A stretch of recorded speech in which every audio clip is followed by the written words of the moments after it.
There is no one who doesn't have obstacles in their life. You know, even Bill Gates has obstacles. He's got to figure out how to keep all that money. Why is it that so many people act like animals?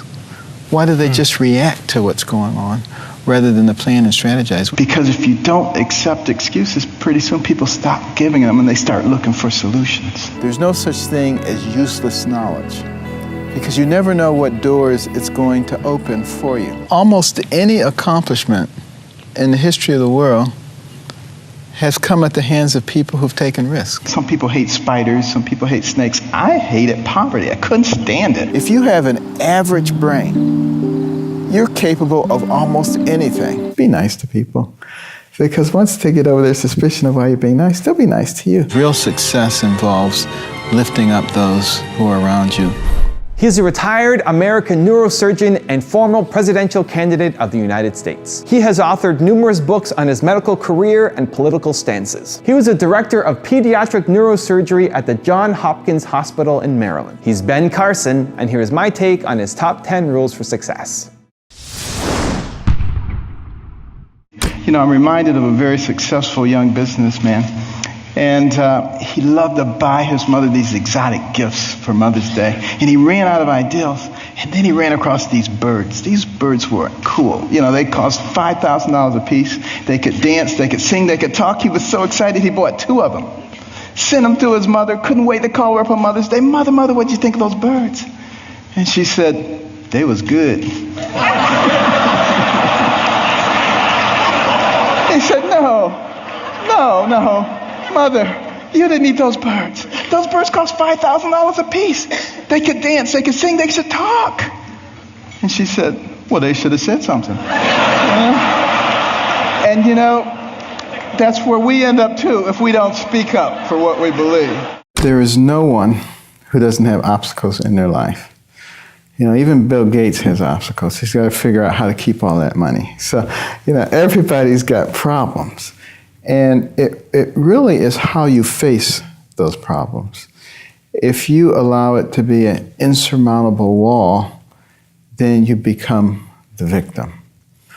And if you say, this is a piece of cake, I'm finding my way over, under, around, or through this obstacle, one way or another, and you gear yourself to solutions. And that's always the answer. Always be thinking about how I can do something rather than why I can't do something. And so many people lead their lives by reacting rather than by thinking. And really, when you think about it, why do we have these incredibly sophisticated brains with these big frontal lobes? Because we're the only creatures that God made with the ability to extract information from the past and the present and to project it into a plan for the future. So we don't have to react. You know, animals, you know, they just, well, whatever's happening, they react to it. Right. Why is it that so many people act like animals?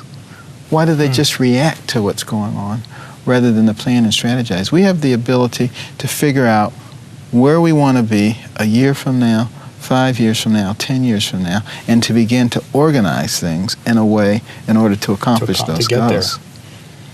And when we don't do that, we place ourselves in tremendous jeopardy because we place ourselves in a situation where we can only react. I had a horrible temper, poor self-esteem, all the things that you think would preclude success. But I had something very important. I had a mother who believed in me. And I had a mother who would never allow herself to be a victim, no matter what happened.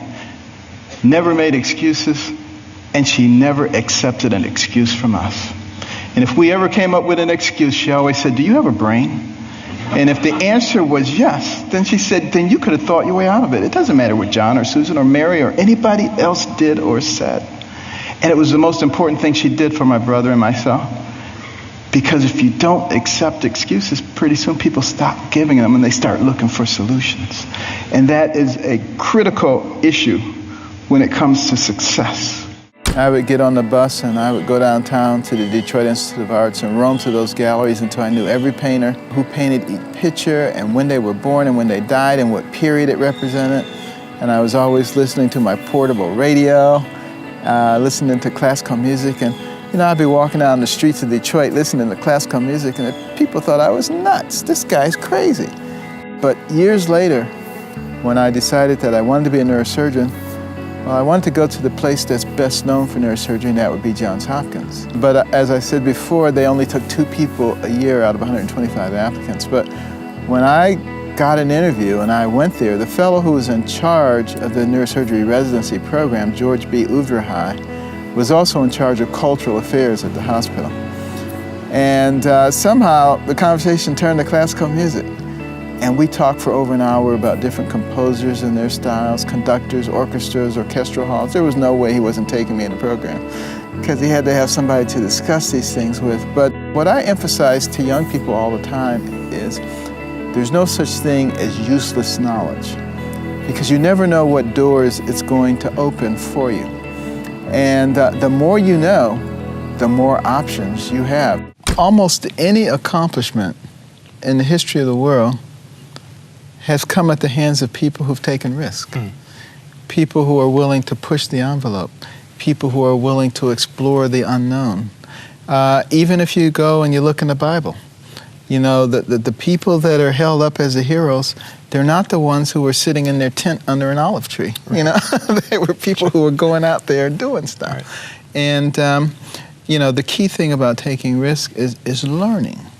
And if something doesn't work out, learn from it, and then you're able to move further. We have to always recognize that, knowledge frequently comes at a price. Thomas Edison said he knew 999 ways that a light bulb did not work. Did not work, right. Many of us are familiar with the cleaning formula 409. Why do they call it that? The first 408 didn't work, But, you just put these things into perspective and you learn from them. Walter Dandy, the great neurosurgeon at Johns Hopkins many decades ago, was the first one to do operations on the posterior fossa, the back part of the brain. No one thought it could be done. First 13 patients all died. Now, can you imagine how devastating that was? And I can't even imagine what he said to the 14th patient when they said, how the other 13 do? But the fact of the matter is, we now are able to do that operation routinely and safely. I did one last week. And so, we just have to put all these things in perspective and recognize that we will never make progress unless we're willing to take risks. But we have to take them in an appropriate fashion. Right. Because, there's a large group of people who never get anywhere because they're afraid to take a risk. There's another group of people who never get anywhere because they take too many of the wrong risks. They're always getting knocked back into the pond. So that's where this tremendous brain comes in, where you are able to analyze. One of the things that I hated was poverty. Some people hate spiders, some people hate snakes. I hated poverty. I couldn't stand it. And, but my mother couldn't stand the fact that we were doing poorly in school. And she prayed and she asked God to give her wisdom. What could she do to get her young sons to understand the importance of developing their minds so that they control their own lives? And you know what? God gave her the wisdom, at least in her opinion. My brother and I didn't think it was that wise, because it was to turn off the TV. Let us watch only 2 or 3 TV programs during the week, and with all that spare time, read 2 books apiece from the Detroit Public Libraries and submit to her written book reports, which she couldn't read, but we didn't know that. And she put check marks and highlights and stuff. But, I just hated this. And my friends were out having a good time. Her friends would criticize her. They would say, you can't make boys stay in the house reading books. They'll grow up, they'll hate you. And I would overhear them, and I'd say, Mother, they're right. But she didn't care, But after a while, I actually began to enjoy reading those books. Because we were very poor, but between the covers of those books, I could go anywhere. I could be anybody. I could do anything. I began to read about people of great accomplishment. And as I read those stories, I began to see a connecting thread. I began to see that the person who has the most to do it, you, and what happens to you in life is you. You make decisions. You decide how much energy you want to put behind that decision. And I came to understand that I had control of my own destiny. And at that point, I didn't hate poverty anymore because I knew it was only temporary. I knew I could change that. It was incredibly liberating for me. It made all the difference. You know, the human brain, if you have an average brain, you're capable of almost anything because of the complexity of our brains. Billions and billions of neurons, hundreds of billions of interconnections. It can process more than 2 million bits of information in 1 second. It never forgets anything you've ever seen, anything you've ever heard. And you know, with something like that sitting up here, why would you ever utter the words, I can't? What do you mean by think big? Well, each one of those letters means something special. The T is for talent, which God gives to everybody.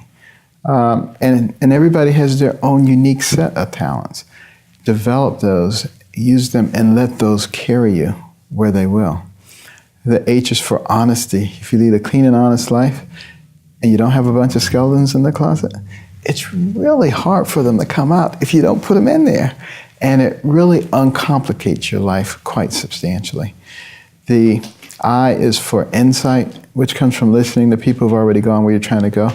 You know, a lot of the adults in your life have been through the very things that you're going through right now. And if you can talk to them and see what lessons they learned, maybe you don't have to repeat the same things. And maybe that will allow you to move much further and faster than they did. The N is for nice. Be nice to people. Because once they get over their suspicion of why you're being nice, they'll be nice to you. And you can get so much more done when you're being nice, when they're being nice. And not get caught up in the meanness and the selfishness that is promoted by many segments of our society. The K is for knowledge, which is the way that you make yourself more valuable. And no one else can do that for you. You have to actively participate in the process of becoming knowledgeable. And the mechanism for doing that is the next letter, B, books. You know, some people say, I don't like reading books. Besides that, I can learn anything I need to learn from watching DVDs and videos. But it's like saying that you can develop your muscles by watching somebody else lift weights. You know, it doesn't work that way. You have to exercise your brain if you want it to work for you, and reading is a perfect way of doing that.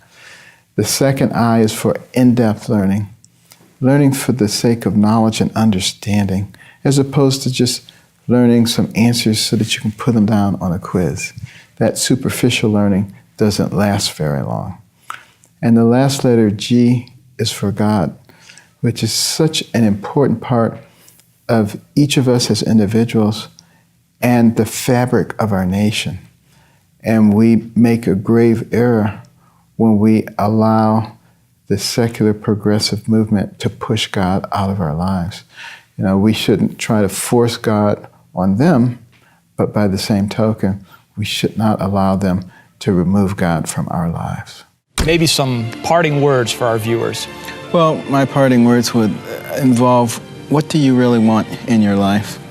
What do you want to accomplish? Are you complacent and are you happy just to be doing what you're doing? Or do you think there's potentially more? And if you think there's more, why not use that tremendous brain that God gave you in order not only to envision it, but to make it happen? Not only for yourself, but for those people around you. Because real success involves lifting up those who are around you and making your environment a better place than it was before you got there. Thank you guys so much for watching. I made this video because Rachel Ali asked me to. So if there's a famous entrepreneur you want me to profile next, leave it down in the comments below and I'll see what I can do. I'd also love to know which of Ben's top 10 rules hit you the hardest, had the biggest meaning for you. Leave it in the comments and I will join in the discussion. Thank you guys so much for watching. Continue to believe and I'll see you soon.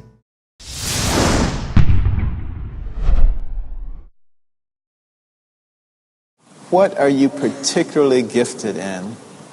Do you have any special gifts and talents? You know, everybody has special gifts and talents. And I started analyzing my own life and I said, what really unusual things have happened to you? because usually those very unusual things have something to do with your gifts and talents. And I remembered that I became a foosball champion in college. Go off to a big, prestigious Ivy League school like Yale, but I remember being a foosball champion. That was a great thing. But that required a tremendous amount of eye-hand coordination. And I remember working one summer at a steel factory. And as a college student, they let me operate the crane. Now, these cranes are very complex. They had a whole bunch of levers that you had to push and pull because you were maneuvering these multi-ton steel packages through very narrow aisles and stacking them on the backs of trucks. And if you made even the slightest error, you could make a multiple $1,000 error. And these people trusted me, having never worked one of these things before, after seeing me play with it for just an hour or so. And I had that job for the whole summer. And I said, those people must have had a tremendous amount of confidence in me, a college student, who was the only college student working at the steel factory. So I started thinking, I want to do something that requires a lot of eye-hand coordination. And then I was also a very careful person. I never knocked things over and said, oops, which is a great characteristic for a neurosurgeon, I got to tell you. And I had the ability to think in 3 dimensions. You know, most people think in 2 dimensions, but to think in 3 dimensions, to be able to keep your spatial orientation, very, very important if you're in somebody's brain, because it's just like mush. It's just a big pile of mush. And it doesn't have a lot of structures in it to tell you where you are. So if you can't keep in mind where all the little nuclei and tracks and things are, all of your patients will come out looking like that. So you don't necessarily want to do that either. And then I love to dissect things. I always love to dissect things. You know, when I was a kid and I would be sitting at the table eating, and I would have my fork and my knife out, dissecting out all the little neurovascular bundles out of the meat and putting that in a pile. And my mother would be saying, you can't eat with us. You go sit on the landing. But and I always, if there was a little bug around or a little rodent or something that I could catch, I always knew what was inside. I love to dissect things. So I put all that together, and I said, you'd be a terrific neurosurgeon. Now, yeah. Doesn't mean that I couldn't have been a good dentist or a history professor or even, God forbid, a lawyer. But I